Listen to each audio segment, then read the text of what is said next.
I've been here in Baton Rouge for about 10 years. I do inpatient at a small inpatient psychiatric unit off of Goodwood and Terra called Regions Behavioral. I have a small private practice that I do part-time in the same area.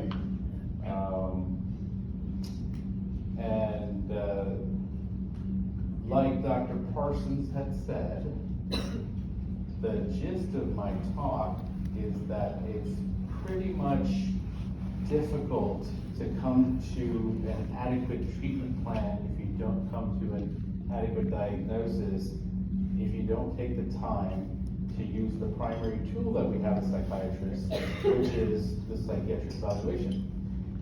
Because most of how we come to a psychiatric evaluation, psychiatric diagnosis is through the evaluation, right? Subjective reporting, objective monitoring of what the patient's symptoms have been, and so that's how we come to a diagnosis. So the part of it I wanted to focus on is kind of a little bit of my pet peeve, which is the whole unipolar depression or bipolar depression, because it seems that bipolar disorder is way, overdiagnosed in my opinion. Only about 4 to 5% of the general population is supposed to have bipolar disorder, but it seems like we see a lot more patients who've been diagnosed with it, and then they're placed on medications which actually aren't going to take care of the depressive symptoms, because like Dr. Kim was pointing out, all the antidepressants that there are, they work on serotonin and dopamine and norepinephrine, which is adrenaline. So you want to break down the symptoms according to the neurotransmitter to figure out which medications will fit. Taking into account the stuff that Dr. Parsons said that was really important about listening to what the patient's saying. What are the goals that the patient has? What are the symptoms that they're reporting? If their depression is one where they're really low energy, low motivation, not getting out of bed, well, obviously you're going to want to hit the adrenaline receptor, so you're going to pick medications that do that. If someone is adamantly saying that they do not want to gain any weight, then you're going to want to find medicines that are weight neutral. So that's basically what the gist of my talk is going to be, and I'm going to shorten it up. You're going to see a lot of writing on some of the slides. That's just so I remember what to talk about. So unipolar versus bipolar, how do we differentiate the two? Is it psychiatric, or is it substance abuse, or even medical causes? And then how do we treat it? The right column is my pet peeves: racing thoughts, elevated mood, and insomnia. Racing thoughts. Is it really racing thoughts as, counts for bipolar disorder, or is it rumination? If someone is extremely stressed, they're going to be fretting, right? They're going to be worried about the same problem over and over again. And they'll come to you, and they're not psychiatrists or therapists or mental health professionals. They're going to say, my thoughts are racing. And maybe the psychiatrist that Dr. Parsons was talking about would just say racing thoughts, check. Not sleeping, check. Bipolar, here's a mood stabilizer. Now, that's not going to do anything for the depression and anxiety, because you didn't ask about the specifics, right? What are you doing when you're, what are your thoughts about? Is it repetitive, or is it just random? Is it associated with elevated moods, or is it associated with depressed moods? And now you got to keep in mind that most people with bipolar disorder are going to spend the vast majority of their time in a depressive phase. The manic or hypomanic phases are very short in between. So it's a whole spectrum of moods, right? When you're in a major depressive disorder, some people are so depressed all the time that if they get over into normal mood, they think that they're manic. They might come tell you, I'm getting out, I'm running around, I'm shopping.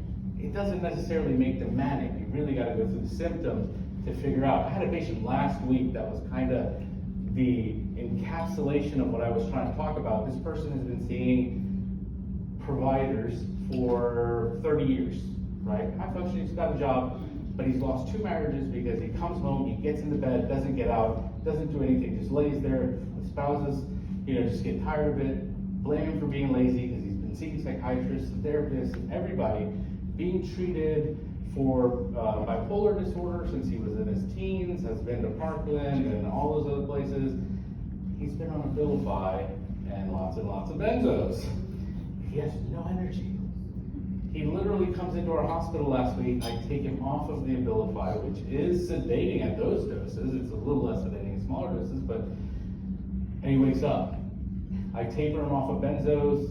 He's not someone that's been abusing it. He's just been prescribed a lot. Restoril to go to sleep, and Xanax 3 times a day, and Klonop and PRN. And the guy's just been a vegetable. I don't know how he's been doing what he's doing, because he's supposed to be awake for his job. But he's been working. And so I just take him off that, taper him off the benzos.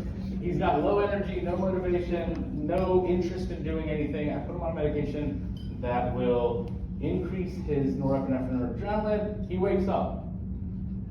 4 days later, he's like, I think I need to go home. When he came in voicing that, this is my last chance, I'm just gonna kill myself. Like, I've just had it, I've lost 2 marriages, I got no life. And within 4 days, and everyone at the unit's like, it's like in 4 days, you really gonna let him go? I'm like, we're gonna trust him, right? I mean, he's looking better, right? We got him just a little bit of medicine for sleep, no benzos. You know, we took care of his anxiety with medicines, we put him on an SNRI that'll boost his adrenaline, and the guy's awake and has hope. So, I'm supposed to see him at an IOP, we'll see if he's still with us. I just let him go this morning. My staff wasn't too happy, but I trust the guy. I mean, he came in voluntarily. So, yeah, just because they're waking up enough to spend too much, have sex, or clean their house, it doesn't mean that they're mad. And also with the excessive spending, is it too much for their lifestyle, right? If they're, not well off, lower socioeconomic strata, and they spend $800, which is like their rent, on something, that might be excessive for them. Whereas you could have someone who's really rich, they go out and buy a $3,000 purse, it's not gonna put a dent in their wallet. So is that really excessive for them? Have they done that before? Is it outside their norm? I'll get the next one here. No, it's not switching. It logged me out of UHS.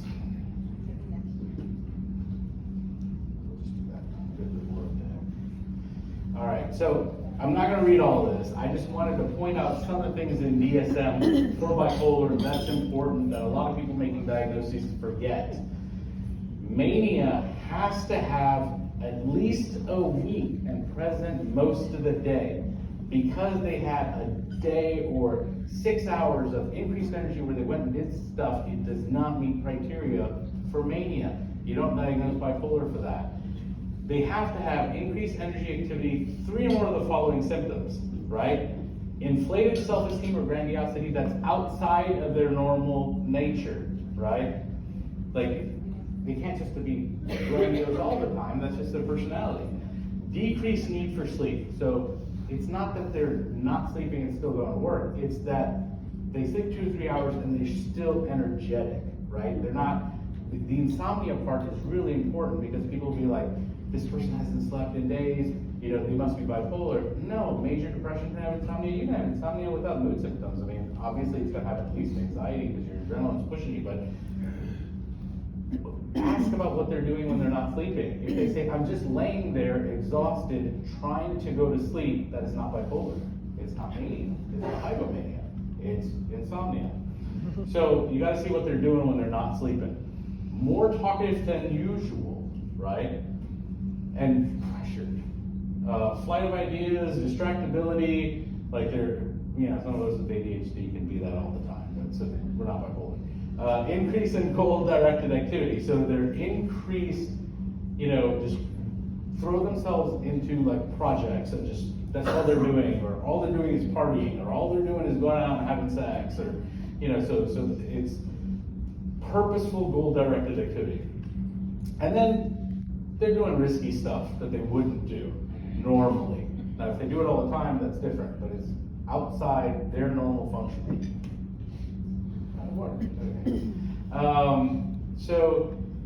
But you gotta remember, it cannot be in the presence of drugs, right? If they're doing meth or Adderall or any of those medicines, and they're going out and doing all that, talking 1 miles per hour, it's the drugs. It's not mania. And that's why really you're not supposed to diagnose bipolar in the presence of a substance abuse disorder. They gotta be away from drugs for quite a while. Some people say 6 months, some people say a year before you can adequately diagnose bipolar disorder. So, hypomania, it's just mania light, right?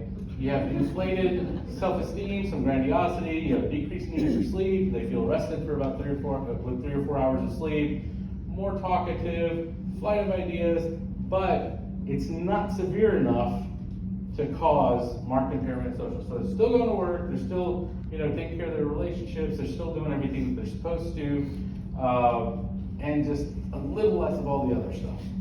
The other stuff, people with bipolar disorder have like an 86% rate of just impairment in functioning. Like they're gonna lose their jobs, they're gonna get kicked out of school, they're gonna lose their marriage. Like there's gonna be some serious impairment in almost all of the people that have bipolar 1 for sure.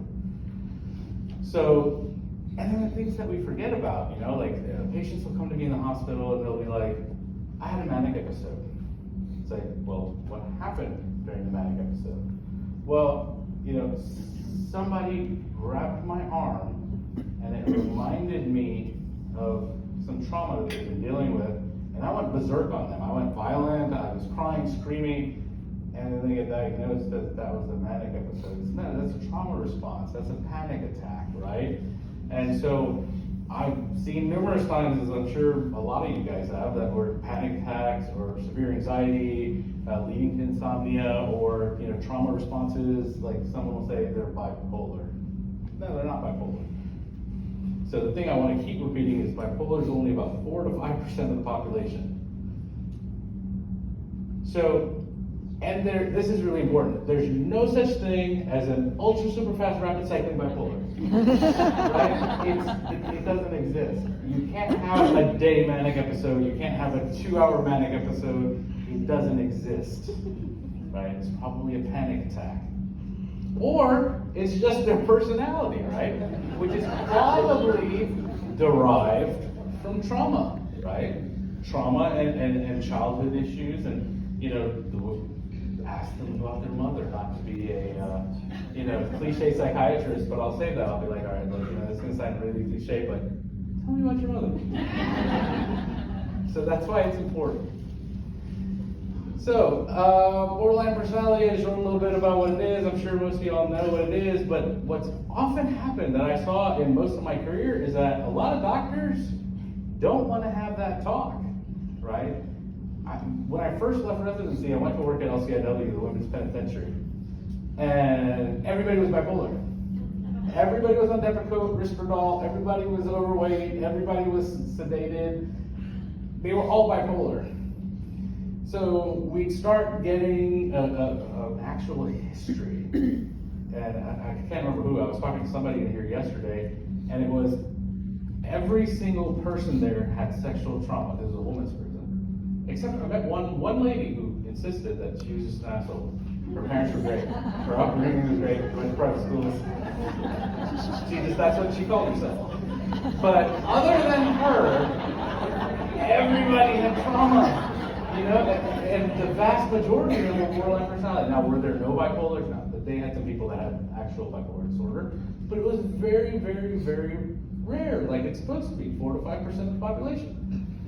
So, those are common symptoms. Y'all all know that about borderline personality, so I'm going to skip that because I really want y'all to have time to ask questions. Why does an accurate diagnosis matter? Well, because you can't treat it if you don't know what it is. Now, I hate diagnoses. I hate the word disorder, especially with personality disorders. I really don't like it. And sometimes, when I'm having the resistance with the patient, I'll be like, look, it doesn't matter what we call it, right? We can call it zebra. We gotta fix the symptoms that you're having that are leading to this dysfunction. So we're gonna target antidepressants or even antipsychotics if we have to go there. If required, we're gonna use them to hit the parts of your brain and the pathways and the neurotransmitters needed to get these symptoms into check so you can actually go back to functioning. The most important thing, always, regardless of what it is regulating sleep for me. I start with sleep. They have to be able to get 7 or 8 hours rested, not sedated when they wake up, and not waking up in the middle of the night and binging on food. You know, we want good rested sleep, getting rid of nightmares, right? Nightmares are very important. It's really easy to fix nightmares, but a lot of people don't do it. And so the reason the difference is important is because if you're treating unipolar major depression, you need to use antidepressants. If you're trying to treat bipolar depression and you give them an antidepressant, you're never going to get better.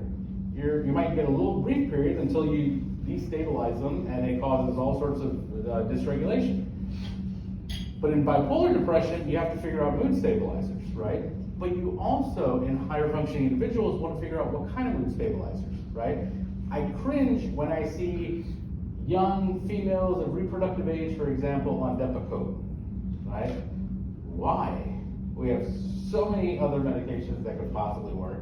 You're gonna make them fat, you're gonna make their hair fall out, you're gonna cause elevated cholesterol, diabetes, it can cause ovarian cysts, pancreatitis, liver damage. Pick something else, right? There's plenty of other medications in our utility toolbox.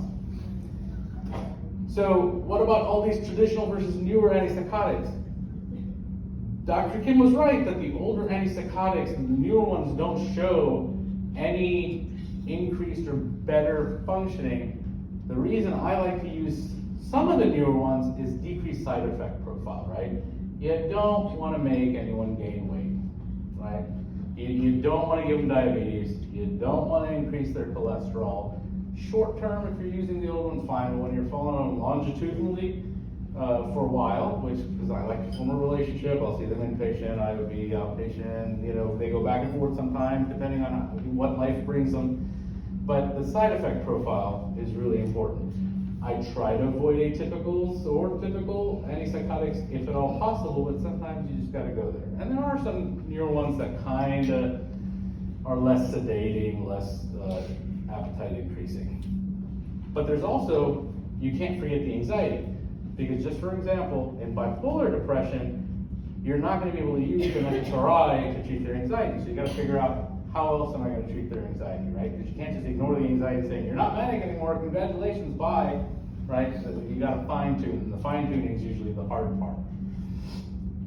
So this just kind of says here, with how I isolate, you know, if I isolate it down to serotonergic symptoms, increased anxiety, increased, just sadness, crying, I'll pick something that is going to be a serotonergic medication primarily. If they present to me with more decreased energy motivation, just laying in bed, not getting up, not doing things, I'm going to go with an adrenaline-based or norepinephrine-based antidepressant. The problem is, if you switch it, you're still not going to get a good response. If you give someone with lots of serotonergic symptoms, like lots of anxiety and panic, if you put them on an adrenaline-based med, you're going to make them more anxious. That's why you'll see a lot of times, you know, if they go to someone who's just throwing an antidepressant, thinking that the antidepressants are all the same, and they like one, and the patient shows up, and they're depressed and anxious, take Wellbutrin.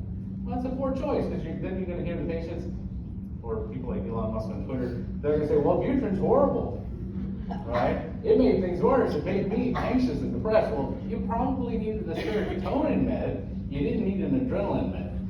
So all those things are important if you're going to get it right the first time, or the second time. So that's my little short talk. If I put cards on, I had them put cards on most of the table. The phone number that says physician, if you'll ever want to curbside, you know, ask me a question, what do you think we should do, where should this person go, you know, just shoot me a text. I carry that phone. And that's just for y'all, don't give it to the patients, I don't want to give more. The office number below it is what you can give patients if you need. So I do a little bit of everything. If I can't figure it out, I send it to someone else that's, you know, more appropriate.